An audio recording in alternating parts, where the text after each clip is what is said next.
안녕하세요. 이제 초등학교에 들어간 아들을 키우고 있는 40대 여성입니다. 결혼 전에는 말 그대로 일에 미쳐 살다가 남편이란 사람을 만나서 이렇게 가정을 꾸리고 살게 되었네요. 허심탄회하게 말해서 남편하고 사는 동안 매일같이 웃으며 좋은 일만 있었던 건 아니에요. 어느 다른 부부들처럼 부부싸움도 했고, 이게 또 연애 때나 신혼 때랑은 다르게 자식을 키우다 보니까 서로 싫은 소리도 하게 되고, 날선 표정으로 대하게 되더라고요. 그래도 이혼만큼은 생각한 적이 없습니다. 아무리 다투고 싸우더라도 원초적인 이유는 남편이나 저나 같이 잘 살고 싶어서 그런 거라고 믿었으니까요. 하지만 아무리 제가 마음을 다잡고 생각을 고쳐먹으면 뭐하나요? 남편이나 어머님이나 돈에 있어서는 개념이 없는 건지, 염치가 없는 건지, 정말이지 처음부터 제가 막말로 생난리라도 쳤으면 지금은 좀 달랐을까요? 남편과는 20대의 끝자락에 친구 소개로 만났습니다. 옆구리 시리다는 겨울에 만나서 약 1년간 즐겁게 연애했어요. 그러다 남편이 먼저 프로포즈를 해왔는데 저도 그때는 눈에 뵈는 거 없이 남편이란 사람이 너무 좋아서 그 프로포즈를 받아들였답니다. 당시 남편은 인쇄소를 다니고 있었는데 월급도 200남짓에 솔직히 지금 생각하면 비전이랄 게 없었네요. 하지만 친정부모님이 경제적인 이유로 결혼을 반대하셨을 때 사람이 돈이 전부가 아니라는 헛소리를 짓거리며 결혼을 시켜달라고 졸랐어요. 그리고 그나마 다행이라고 해야 할지 남편이 사람이 성실하긴 했거든요. 오죽하면 인쇄소 사장님까지 나서서 남편만큼 착실하고 믿음직한 사람을 본 적이 없다며 자기가 보장하겠다고 나서주실 정도였으니까요. 그리고 그렇게 우여곡절 끝에 결혼을 허락받고 남편하고 식을 올렸는데 충격적인 사실을 알게 되었습니다. 남편이 시댁에서 해주신 돈이라며 들고 온 4천만 원이 실은 시부모님께 빌린 돈이었다는 걸요. 은행이자보다는 싸게 받겠다 하시면서 빌려주셨답니다. 그리고 그 사실을 알게 된 저는 그러면 진작에 말을 하지 그랬냐고 좀 투덜댔는데 그런 제 반응에 남편이 자존심이라도 상했던 건지 한다는 소리가 앞으로 자기가 벌어서 갚을 거니 자기가 모은 돈이라고 생각하라는 정말이지 말도 안 되는 소리를 하대요. 어이가 없어서 그러면 나랑 사는 동안 먹고 쓰는 돈은 어디서 가져올 거냐니까 그건 또 얼렁뚱땅. 그래도 솔직히 식 올리자마자 이혼한다 소리를 어떻게 하겠어요. 그냥 시댁에서 도움 하나도 안 받고 대출로 시작했다고 생각하자고 그렇게 나름대로 스스로 위로했지요. 친정부모님은 이런 속사정은 모르고 결혼자금으로 1억이나 보태주셨는데 솔직히 결혼 초에는 그게 얼마나 감사한 일인지 잘 몰랐어요. 시댁이야 형편이 우리 집만큼 넉넉지 않아서 그렇지 제 주변 친구들이나 인터넷에서 사람들이 하는 말만 봐도 집을 받았느니 차를 받았느니 해대니까 저도 그냥 제가 평범한 줄 알았습니다. 그런데 시댁에 다달이 150씩 갚아보니까 친정부모님이 얼마나 큰 도움을 주신 건지 점차 뼈저리게 알게 되었네요. 그래도 남편이랑 그럭저럭 사이도 나쁘지 않았고 다른 건 몰라도 남편이 저희 친정아버지한테 싹싹하게 잘하더라고요.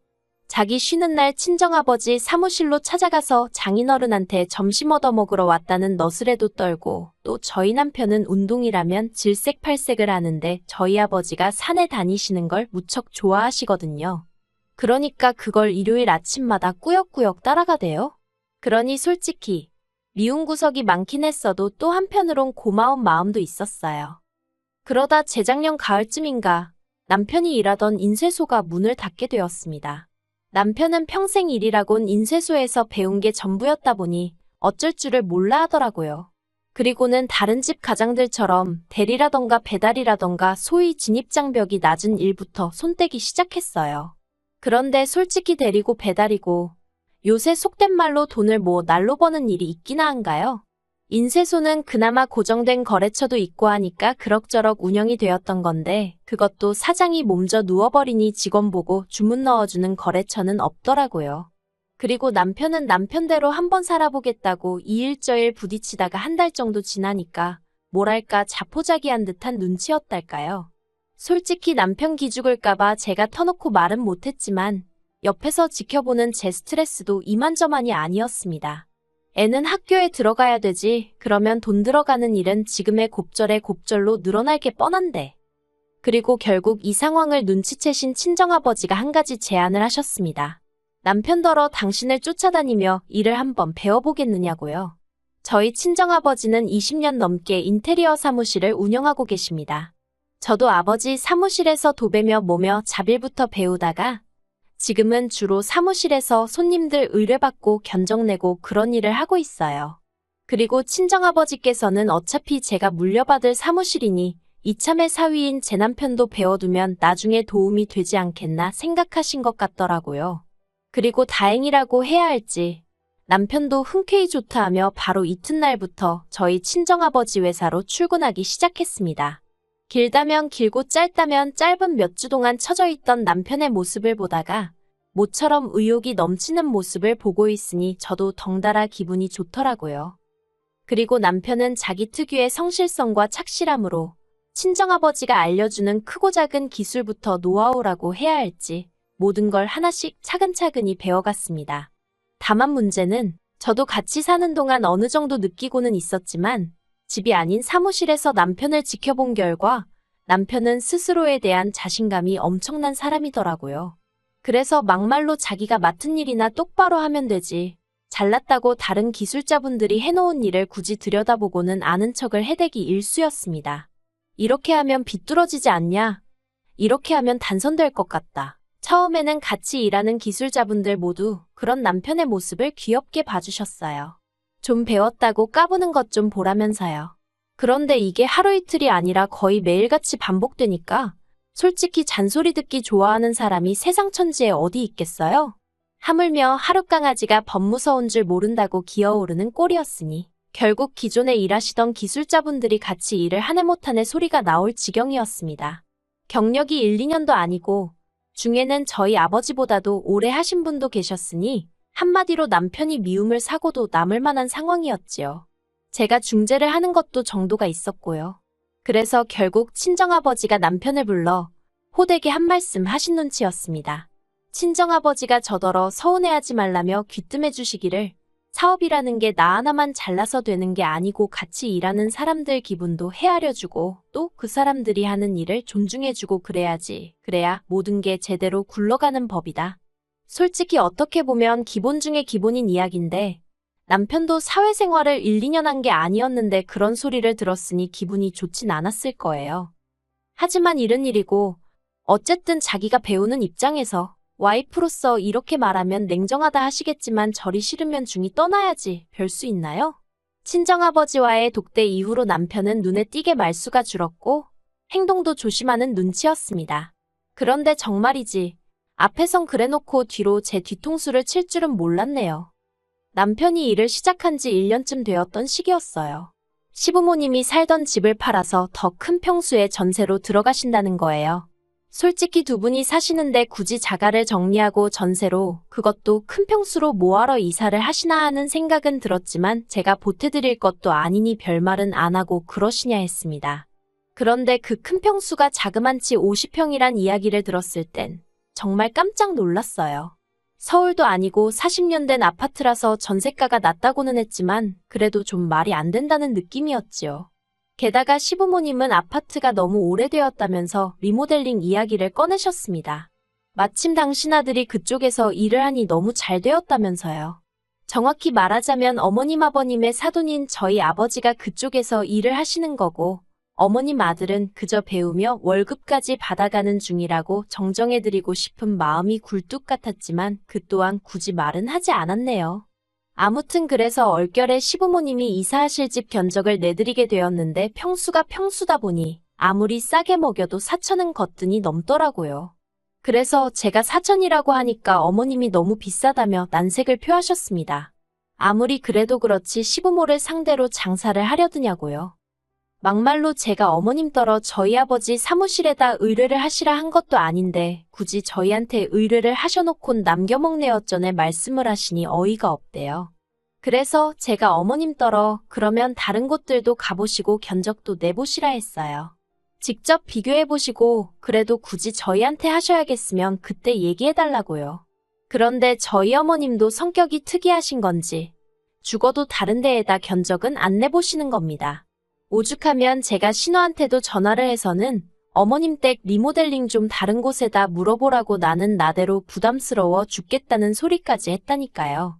그런데도 신우도 똑같더군요. 가족이 하는데 어떻게 다른 데다 하겠냐며. 그리고 결론은 깎아달라는 소리였습니다. 그것도 반값에 해달라나요?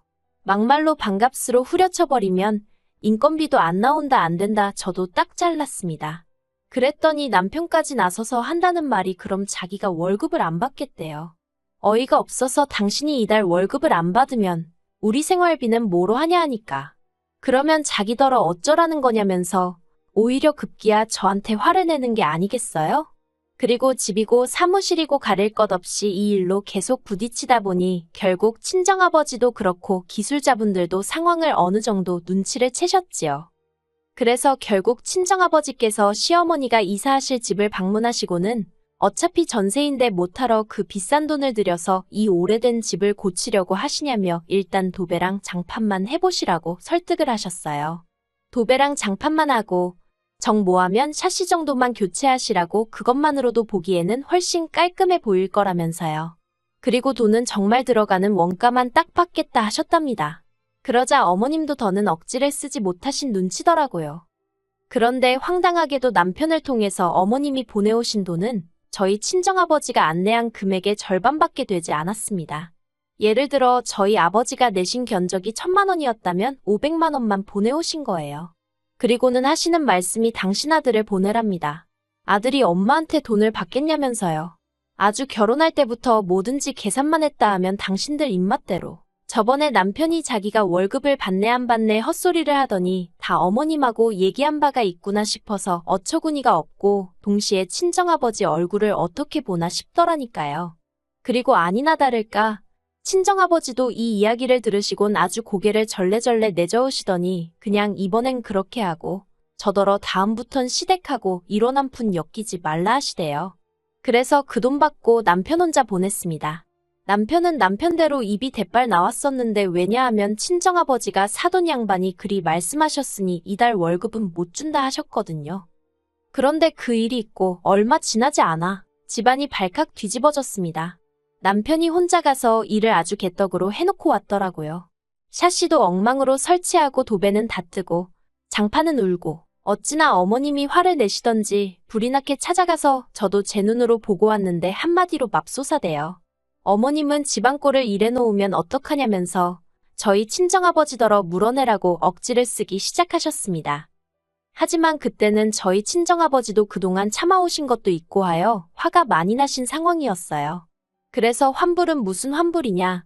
사부인이 요구한 대로 다 해줬는데 따질 거면 아들한테 직접 말씀하시라 그러셨던 모양이에요.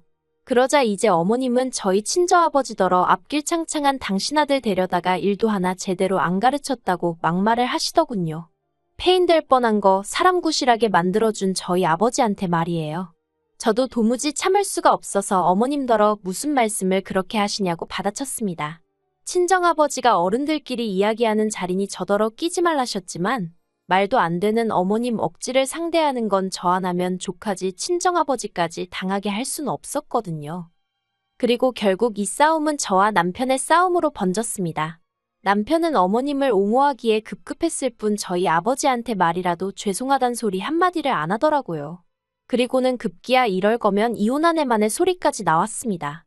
남편은 제가 오래전부터 애 때문에라도 어떻게든 잘 살아보려고 참고 지내는 걸 눈치챘을 테니 제가 이혼하잔 소리는 안 할 거라고 생각했을 거예요.